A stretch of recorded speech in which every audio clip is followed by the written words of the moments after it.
Ya, media China ramai timnas Indonesia akan menjadi raja Asia Tenggara. Dan tolak pinangan Suriname, bek Liga Inggris kode bela timnas Indonesia. Dan yang terakhir, kualifikasi Piala Dunia 2026 jika naturalisasi kelar, maka timnas Indonesia punya trio monster gol yang maut. Simak selengkapnya di sini hanya di Kamus Bola untuk Anda bersama saya.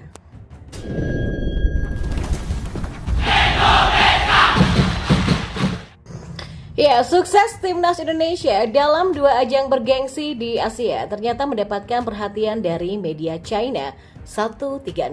Sukses Indonesia menciptakan hat-trick dengan mengalahkan Vietnam. Raja Asia Tenggara saat ini menjadi ukurannya. Dalam ajang Piala Asia 2023, kemenangan Indonesia atas Vietnam berujung dengan tersingkirnya sang Raja Asia Tenggara. Demikian juga dalam ajang kualifikasi Piala Dunia putaran kedua, timnas Indonesia sukses mengalahkan Vietnam 2 kali. Dalam laga di Gelora Bung Karno, Indonesia hanya mampu melesakkan 1 gol. Namun ketika tandang ke Midin Stadium, justru Indonesia mampu melesakkan 3 gol tanpa balas. Dalam kesan lama semua orang, tim Indonesia bukanlah tim kuat di Asia. Tapi ternyata pada kualifikasi Piala Dunia 2026, mereka dengan mudah mengalahkan Vietnam, menempatkan satu kaki di babak kualifikasi ketiga. Tulis 136.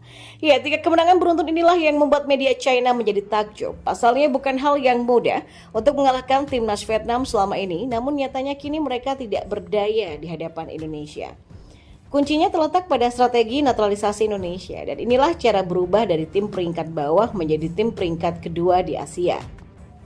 Lanjut 136. Ya, keberadaan para pemain naturalisasi yang dipadu dengan pemain lokal nampaknya menjadi ramuan mujarab Indonesia untuk mampu berubah begitu drastis.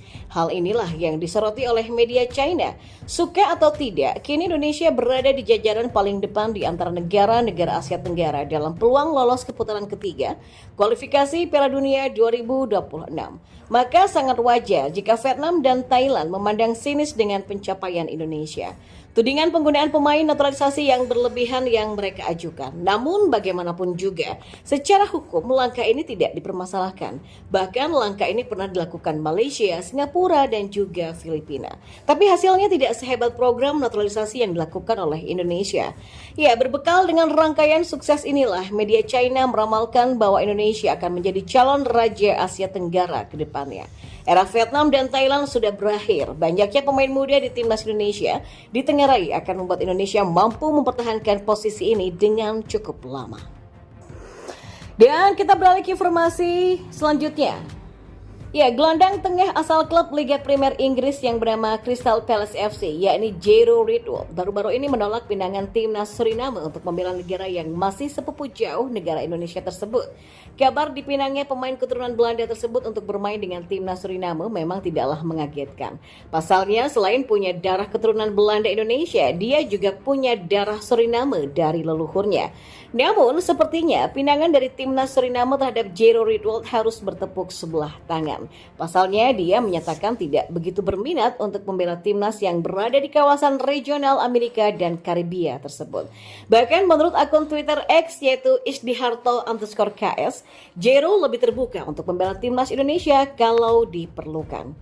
Brian Tevreden yang menjadi pemantau bakat pemain-pemain Belanda yang berasal dari Suriname mengatakan bahwa Ritwold telah menolak bermain untuk Suriname. Ritwold mungkin akan mempertimbangkan Indonesia. Saya sangat menginginkannya untuk Suriname karena wong Jawa terakhir yang bermain untuk Suriname adalah Bruce Diporejo pada tahun 2017.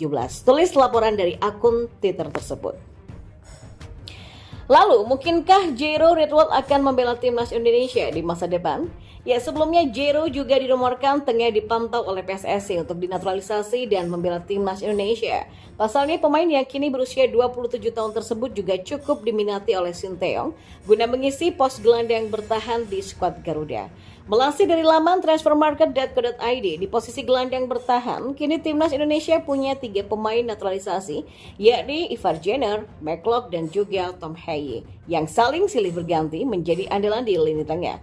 Selain ketiga pemain keturunan tersebut, ada beberapa pemain yang juga sering mengisi pos gelandang bertahan, seperti Sandy Wallace, Rahmat Irianto, Justin Hubner, dan juga Jordi Amat. Ya, PSSI sendiri memang tengah mengurus salah satu pemain keturunan lagi untuk membela timnas Indonesia, yakni Kelvin Verdong. Melansir dari kanal berita suara.com, pemain yang kini berkarir bersama klub asal Belanda, yakni NEC Nijmegen tersebut, diproyeksikan dapat membela timnas Indonesia pada bulan Juni 2024 nanti ketika memasuki babak akhir kualifikasi Piala Dunia 2026 ronde kedua zona Asia. PSSI pun juga menyatakan akan ada satu pemain naturalisasi lagi selain Kelvin Verdong yang akan segera diproses perpindahan kewarganegaraannya. Lalu, apakah pemain tersebut adalah Jero Ritwald? Tentunya hal ini menarik untuk ditunggu. Dan kita beralih ke informasi yang terakhir. Ya, timnas senior Indonesia berpotensi besar memiliki trio striker mematikan rasa Eropa jika dua pemain keturunan ini resmi dinaturalisasi. Dalam beberapa tahun terakhir, PSSI terus mencari pemain keturunan untuk meningkatkan kualitas timnas Indonesia. Dan yang terbaru, timnas menambah 4 pemain naturalisasi yang menjadi bintang ketika bertemu Vietnam di babak kualifikasi Piala Dunia 2026 nanti. Ya, 4 pemain keturunan tersebut adalah Ragnar Oratmangun, Jay Itzes, Tom Hei, juga Nathan Choaon. Dari 4 pemain tadi, nama Ragnar layak dapat sorotan setelah kehadiran bintang klub Fortuna Citra tersebut menjadi jawaban atas masalah Sinteyong di lini depan timnas Indonesia. Meski baru debut bersama skuad Garuda, tapi Ragnar Oratmangun berhasil mencetak gol dari sudut sempit pada peluang pertama yang ia dapatkan ketika kontra Vietnam. Gol Ragnar Oratmangun tersebut menjadi indikasi lini depan timnas Indonesia yang selama ini mandul di Piala Asia 2023 bakal segera teratasi. Bahkan jika PSSI berhasil menaturalisasi 2 striker keturunan di Eropa lainnya, maka timnas Indonesia bakal punya trio mesin gol yang mematikan di Asia. Mereka adalah Ole Romeni serta Ilyas Alhaf yang musim ini sama-sama tampil memukau di kasta teratas Eropa. Ole Romeni dan Ilyas Alhaf adalah pemain keturunan Indonesia yang sekarang sedang masuk dalam daftar calon naturalisasi. Ole Romeni dikabarkan punya garis keturunan Indonesia dari keluarga sang ibu yang berasal dari Medan, Sumatera Utara.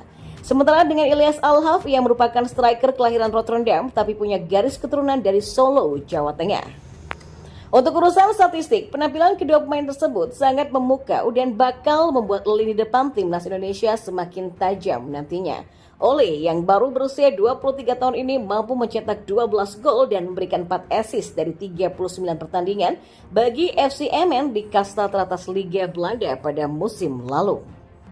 Sedangkan Ilyas Alhaf yang merupakan tumpuan lini depan FC Noah di Liga 1 Armenia pada musim ini dengan torehan 6 gol dan 8 assist dari 26 pertandingan. Ya, berbekal statistik tersebut, kehadiran Ole Romeni dan Ilyas Alhaf plus Ragnar Oratmangun dipastikan bisa akan membuat timnas Indonesia semakin berbahaya di kotak penalti lawan.